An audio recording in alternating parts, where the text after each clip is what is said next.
Howdy everyone, Dead here. Welcome back to this week's TWAB breakdown. Let's go. Starting off, Bungie tells us the new floor, soft cap, power cap, and hard cap for Witch Queen. The new floor, or the lowest possible power you can be, is 1350. The soft cap will now be 1500, the power cap will now be 1550, and the hard cap will be 1560. Bungie says there'll be some adjustments to pinnacle and powerful sources to shift things out with new seasonal content fresh into Destiny 2's new expansion.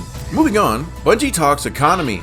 Starting off, blue engrams. Blue engrams will stop dropping from playlist activities once the player has reached the soft cap, or the cap of 1500. Once you hit this cap, you will no longer be seeing blues, and instead you'll be getting a slightly increased chance of receiving legendary rewards, or simply a small amount of legendary shards. Blue weapons and armor will still continue to drop from enemies and chests while playing Destiny 2.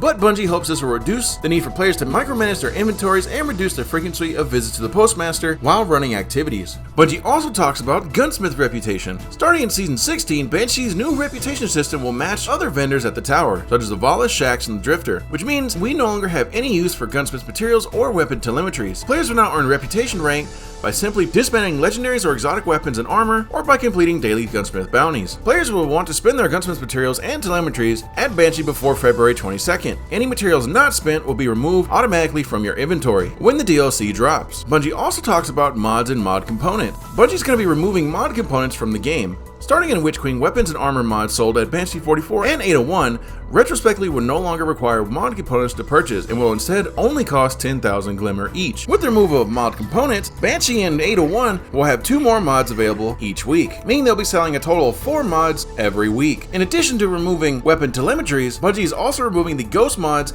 that generate telemetries, such as Arc Analyzer, Solar Analyzer, Void Analyzer, Omni Telemetry, and Banshee Special. Bungie also talks about how Master Raoul is going to be taking up the Spider's mantle. As mentioned previously, Master Raoul will be inheriting the Spider's material exchange duties in Witch Queen. So instead of going to the Spider to get some materials and some bounties, you can now go to Master Raoul. Master Raoul will also be picking up some wares from Banshee 44 and 801, specifically the sale of enhancement prisms and ascendant shards, and they will be sold the exact same price as they were before, which for those of you that don't know, enhancement prisms is 10 enhancement cores, 25 planetary materials, and 10,000 Glimmer, while ascendant shards is 10 enhancement prisms, 100 planetary materials, and 50,000 Glimmer. In addition to those changes to Master Raoul, he will also be able to decrypt Umbral engrams, so players will no longer need to hop in between the tower and the helm to simply decrypt 1 or 2 engrams. Instead, the helm will be used to decrypt specific seasonal weapons and armor. Bungie's also talking about how we'll be able to get our hands on Hawkmoon and Dead Man's Tale once these activities are gone. Instead of simply putting them in the Monument of Lost Light, they're actually going to be giving them to Xur. Along with Xur's weekly rotation of loot, Xur will be selling unique rolls with both Hawkmoon and Dead Man's Tale to all players who own Beyond Light, and they'll cost 1 Ascendant Shard,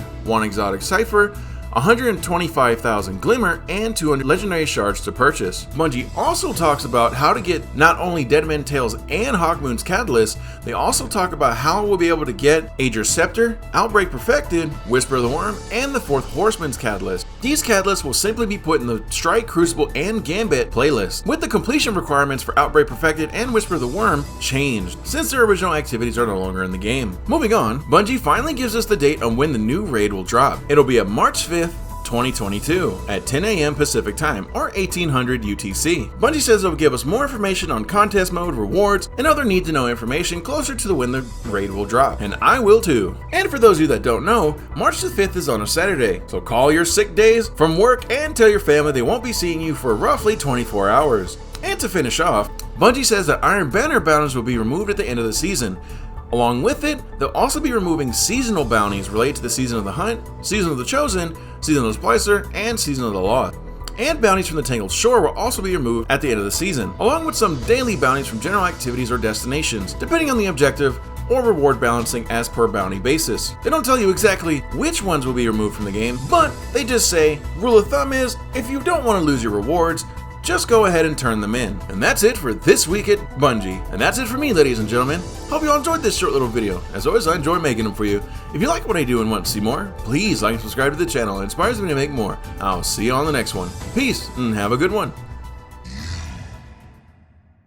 Shall drown in the deep. Bye.